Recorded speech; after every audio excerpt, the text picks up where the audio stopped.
नमस्कार मैत्रिणींनो, मी Madhuri's cooking and लाईफस्टाईलमध्ये तुमच्या सगळ्यांचं खूप खूप स्वागत करते। तर आज आपण पोटाला थंडावा देणारं आणि लहानांपासून मोठ्यांपर्यंत सगळ्यांना आवडणारं फ्रूट सॅलड किंवा फ्रूट कस्टर्ड कसं बनवायचं त्याची रेसिपी बघणार आहोत। तर अतिशय झटपट होणारी रेसिपी आहे आणि सगळ्यांना आवडणारी देखील आहे।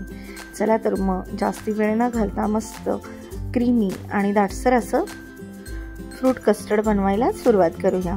त्याआधी सगळ्यांना एक रिक्वेस्ट, व्हिडिओ आवडला तर लाईक शेअर सबस्क्राईब नक्की करा।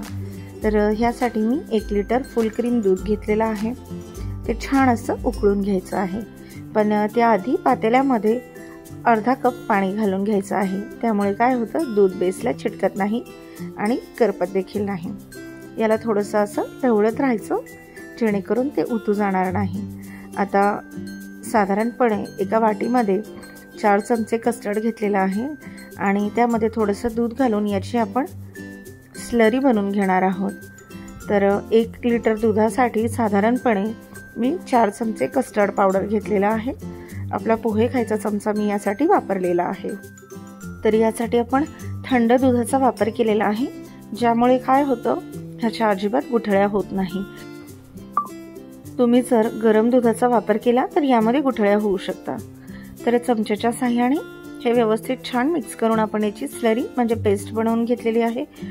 दुसरीकडे गॅसवर दूध उकळत आहे, ते दूध आपल्याला थोडंसं आटून घ्यायचं आहे।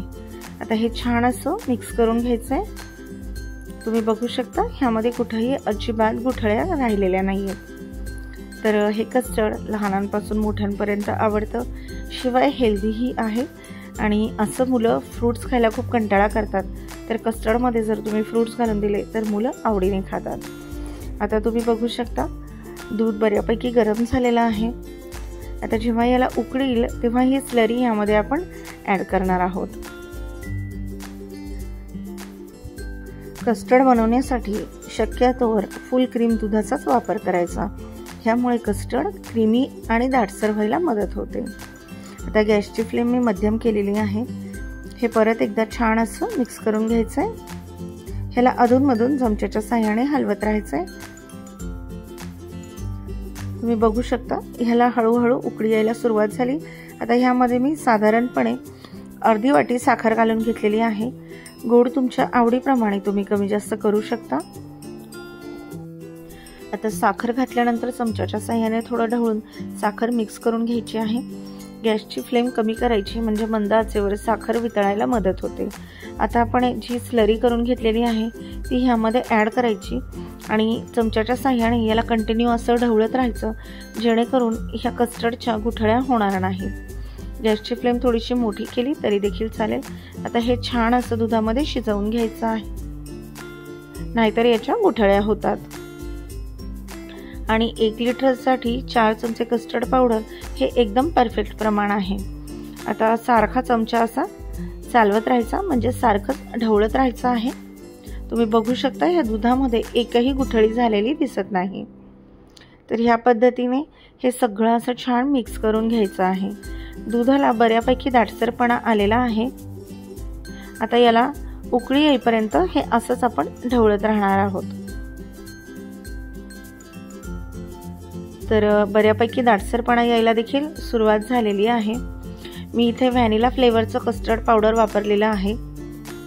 तुम्हाला जर दुसऱ्या फ्लेवरचं कस्टर्ड पावडर वापरायचं असेल तर तुम्ही ते देखील वापरू शकता। आता चमच्याच्या साहाय्याने सतत एक 10 मिनिटभर मी हे ढवळून घेतलेलं आहे। याला छान अशी उकळी आली आहे। आता गॅसची फ्लेम मी बंद करणार आहे आणि याला थंड करून मग साधारणपणे 2 ते 3 तास फ्रीजमध्ये ठेवणार आहे। तुम्ही बघू शकता मस्त असा दाटसरपणा आलेला आहे। हे रूम टेम्परेचरला आलं की याला फ्रीजमध्ये ठेवून थंड करून घ्यायचं आहे। तर आता थंड झालंय, याला आपण फ्रीजमध्ये ठेवूया। साधारणपणे 3 तासानंतर हे बऱ्यापैकी दाटसर झालेलं आहे। तुम्ही बघू शकता याची कन्सिस्टन्सी किती क्रीमी झालेली आहे ते। आता ह्याच्यामध्ये मी 2 केळी, थोडीशी द्राक्ष, डाळिंब आणि 2 ॲपल कट करून घातलेले आहे। फ्रूट्स तुम्ही तुमच्या आवडीप्रमाणे कुठलेही आणि कितीही प्रमाणामध्ये ॲड करू शकता, याचं परफेक्ट असं काही प्रमाण नाही आहे। फक्त फ्रूट्स आपल्याला बारीक कट करून घ्यायचे आहेत। आणि दुसरी महत्त्वाची गोष्ट म्हणजे साधारणपणे कस्टर्ड खाण्याच्या एक 15-20 मिनटं आधी किंवा अर्धा तास आधी ह्यामध्ये आपल्याला फ्रूट्स घालून घ्यायचे आहे। लवकर जर फ्रूट्स घातले तर बऱ्याचदा कस्टर्ड काळं पडू शकतं, त्यामुळे खूप आधी आपल्याला याच्यामध्ये फ्रूट्स घालून घ्यायचे नाही आहेत। आता हे चमच्याच्या साहाय्याने छान असं मिक्स करायचं। एक अर्धा तास याला थंड करण्यासाठी ठेवायचं, म्हणजे आपलं कस्टर्ड खाण्यासाठी रेडी आहे। तर मी आता याला बाउलमध्ये सर्व करून घेतलेलं आहे। अगदी सगळ्यांना आवडेल असं कस्टर्ड बनवून तयार झालंय। डाळिंबाचे दाणे घालून मी याला गार्निशिंग करून घेतलेली आहे।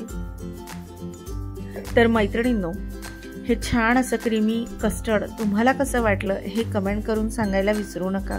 व्हिडिओ आवडत असेल तर लाईक, शेअर, सबस्क्राईब नक्की करा। भेटूया अशाच एका नवीन व्हिडिओमध्ये नवीन रेसिपीसह। तोपर्यंत तुम्हा सगळ्यांना खूप खूप खूप धन्यवाद।